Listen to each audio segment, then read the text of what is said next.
जय श्री कृष्णा। मैं आचार्य ज्योति स्वागत करती हूँ आप सभी का वैदिक एस्ट्रो केंद्र में। दर्शकों, आज हम बात कर रहे हैं प्रेम राशिफल के बारे में और जून महीने के बारे में। जून के महीने में मिथुन राशि वालों के लिए प्रेम जीवन में किस तरीके का उतार चढ़ाव आ सकता है, किस तरीके की ग्रहों के प्रभाव से स्थिति बन सकती है, उसको आज हम विस्तार से समझेंगे। लेकिन चलिए सबसे पहले जानते हैं कि मिथुन राशि वाले होते कैसे हैं प्रेम जीवन में। देखिए, मिथुन राशि वाले जो लोग होते हैं दुनिया में सबसे, यहाँ पे पहले लोगों को समझने से पहले एक चीज और जान लें कि जो राशि होती है ये सबसे फैसिनेटिंग और सबसे मिसअंडरस्टूड राशि समझी जाती है। क्योंकि इस राशि के जो जातक होते हैं हंसते हैं, लेकिन लोग सोचते हैं कि हाँ, इनके साथ तो सब ठीक है, हंस रहे हैं, खुश है। आप बात कर रहे हैं, लोग सोच रहे हैं आप खुश है, लेकिन आपके भीतर होता क्या है। खुशी के बावजूद, बातें नॉर्मली करने के बावजूद एक बेचैनी होती है जो शायद आप खुद भी पूरी तरीके से नहीं समझ पाते हैं। आप कहीं ना कहीं अपने जीवन में उस इंसान को ढूंढते हैं जो आपको मेंटली कंपैटिबल लगे, जो आपकी मेंटल स्ट्रेंथ को या जो आपकी मेंटल डिज़ायर है उसको एग्जॉस्ट करे, यानी एक कंपैटिबिलिटी क्रिएट करे। जितना आप इंटेलेक्चुअली बात करना चाहते हैं, जितना आप एक्सप्रेस करना चाहते हैं, जो बेसिकली अगर हम सामान्य भाषा में बात करें, एक जो समझ का स्तर है वो आपके लिए बहुत महत्वपूर्ण है। जो आपसे ज़्यादा आपके लिए इंटरेस्टिंग हो, जो आपको चेस करने पर मजबूर करे। लेकिन जब वो इंसान आपको मिल जाता है तो फिर एक नया डर सामने आ जाता है, क्या मैं इसे बोर कर दूंगा, क्या यह भी मेरे जीवन से चला जाएगा। मिथुन राशि का सबसे गहरा प्रेम भय यही है, अबैंडनमेंट नहीं है, बल्कि यह है कि कोई आपको फुल्ली जानने के बाद रहेगा या नहीं रहेगा। और आज मैं आपको इसी संदर्भ में एक इम्पॉर्टेंट चीज़ समझाने आई हूँ। देखिए, जून 2026 में ग्रहों ने आपके लिए एक ऐसा प्लानेटरी अलाइनमेंट बनाया है जो 12 राशियों में काफी शक्तिशाली है। यहाँ पर देखिए, शुक्र आपके लग्न में है और उच्च के गुरु आपके दूसरे भाव में है। आपके लग्नेश बुध खुद आपके साथ लग्न में बैठे हैं। तो यहाँ पर जून 2026 में मिथुन राशि की लव लाइफ का वह महीना है जिसे आप काफी समय से समझने का प्रयास कर रहे थे, काफी वेट कर रहे थे जिस चीज के लिए। बेसिकली आपका जो इंतजार है जून के महीने में समाप्त हो सकता है। यहाँ पर ज्योतिषी गणना को थोड़ा बहुत और समझ लेते हैं, फिर हम आपके जीवन पे पड़ने वाले जो परिणाम हैं उनके बारे में जानेंगे। देखिए, ये महीना इतना रिमार्केबल क्यों है, हम क्यों कह रहे हैं कि यहाँ पर ग्रहों की स्थिति बहुत ज्यादा शुभ है, प्रभाव लेकर आएगी। खास तौर पे जिनकी दशा जो है गुरु की चल रही है, शुक्र की चल रही है, तो उनके लिए परिणाम बहुत अच्छे आ सकते हैं। देखिए, मिथुन राशि के लिए शुक्र जो है पंचम भाव के स्वामी है, यानी प्रेम, रोमांस और नई अट्रैक्शन के स्वामी। और यही शुक्र जून के पहले 8 दिन आपके लग्न में होंगे। पंचमेश का लग्न में होना ये बहुत पावरफुल प्लेसमेंट है। इसका सीधा अर्थ ये होता है कि आपकी पूरी पर्सनालिटी इस समय रोमांटिक ऑरा से घिरी हुई होगी। आप जो भी कुछ हैं, आपकी जो बुद्धि है, आपकी जो बातें हैं, आपकी जो हाजिर जवाबी है, इन सब में इस समय एक अलग ही चमक होगी जो दूसरों को आपकी तरफ खींचेगी।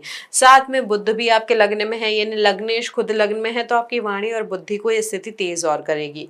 अब दूसरे भाव को समझे, जहाँ पर उच्च के गुरु पुनर्वसु नक्षत्र में है, तो देखिए यहाँ पर हो क्या रहा है कि आपके दूसरे भाव में वो बैठकर आपकी फैमिली और आपके फाइनेंशियल लाइफ में हो सकता है कि ऐसा इंसान आने वाला हो इस प्लेसमेंट की वजह से या पहले से मौजूद हो, जो इन चीज़ों में और इम्प्रूवमेंट लेके आए, एक कामनेस लेके आए, एक ग्रोथ लेकर आए।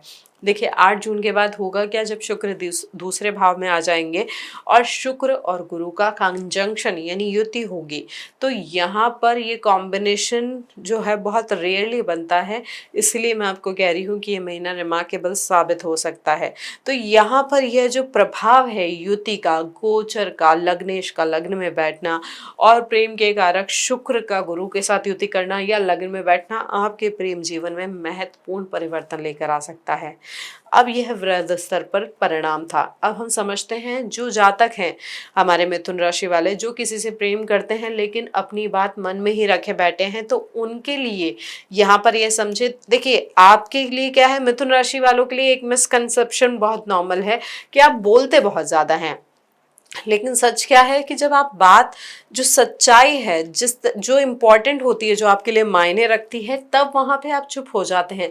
ऐसे आप बहुत सारे टॉपिक्स पे अननेसेसरी बोल सकते हैं, लेकिन जो एक्चुअली आपके हार्ट से कनेक्टेड है उन बातों पे आप कहीं ना कहीं चुप्पी साध देते हैं। आप 1000 बात कर सकते हैं किसी के साथ, लेकिन वह एक बात कि मुझे तुमसे प्यार है या मैं तुम्हारे साथ जीवन बिताना चाहता हूँ, ये कहने में कहीं न कहीं आप रुक जाते हैं। जून के पहले 7 दिन इस रुकावट को तोड़ने का सबसे सही वक़्त है। देखिए, शुक्र आपके लग्न में है, बुध आपके लग्न में है, आपकी वाणी में, आपके शब्दों में, आपकी ओवरऑल पर्सनैलिटी में इस समय एक अलग ही चार्म होगा। यहाँ पर आप कन्फेशन करने के लिए जो शुरुआती पखवाड़ा है उसको यूज़ कर सकते हैं, क्योंकि यहाँ पर आपकी बातें एक अलग ही असर दिखाएँगी। यहाँ पर आपके शब्द जो है सिर्फ इंफॉर्मेशन नहीं देंगे, वो फील कराएंगे। तो 8 जून के बाद शुक्र द्वितीय भाव में चले जाएंगे जहां गुरु भी है, तब कॉन्वर्सेशन एक डिफरेंट लेवल पर जाएंगे। फ्यूचर की बातें होंगी, सीरियस बातें होंगी, इसलिए अगर कन्फेशन करनी है तो पहले 7 दिन का वो विंडो है, उसे जाने मत दीजिए।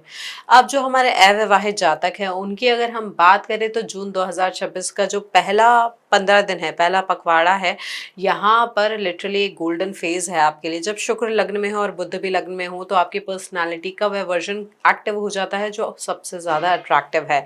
आप विटी हैं, आप शार्प हैं, आप इंटरेस्टिंग है, और यह सब जून की शुरुआत में दोगुना हो जाता है।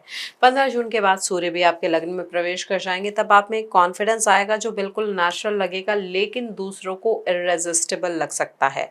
अब सवाल है कि कैसा इंसान आएगा। देखिए, गुरु द्वितीय भाव में उच्च के है, तो जो व्यक्ति आएगा वो इंटेलेक्चुअली मैच्योर होगा, फाइनेंशियली स्टेबल होगा और उस दिशा में जा रहा होगा, और आपसे उम्र या एक्सपीरियंस में थोड़ा अलग भी हो सकता है, सीनियर या ज्यादा ग्राउंडेड। देखिए, मिथुन राशि जो आमतौर पर अनसर्टेन पार्टनर्स अट्रैक्ट करते हैं, लेकिन इस बार उच्च के गुरु की जो स्थिति है, तो यहाँ पर आपकी जो मुलाकात होगी, शुक्र और गुरु भी एक साथ होंगे तब, तो ये जो मुलाकात है एक ऑर्डिनरी इवनिंग की तरह शुरू हो सकती है, लेकिन आप उसे मंथ्स के बाद भी याद रखेंगे।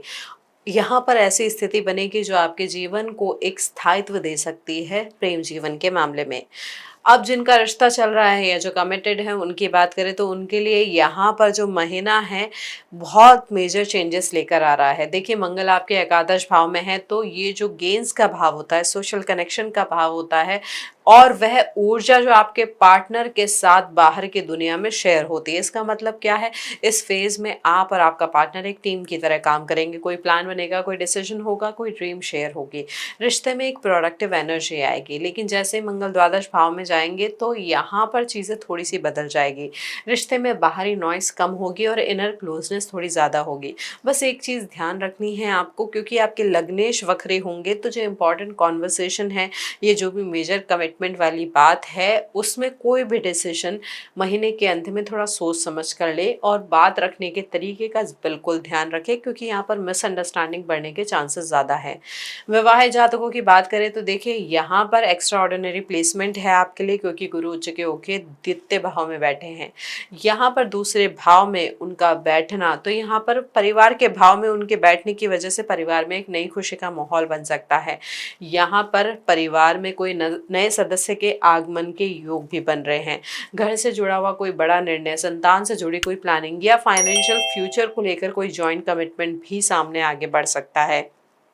साथ ही दर्शकों, यहाँ पर जो नक्षत्र प्रभाव है, पहले पुनर्वसु फिर पुष्य, तो यहाँ पर ना वैवाहिक जीवन में एक स्पेशल वार्मथ आएगी। यहाँ पर आप अपने जीवन साथी को वो समय दे पाएंगे जो रूटीन में नहीं दे पाएंगे, और ऐसा अगर आप करेंगे, थोड़ा इंटेंशनली करेंगे, तो गुरु उसे कई गुना करके आपको लौटाएंगे।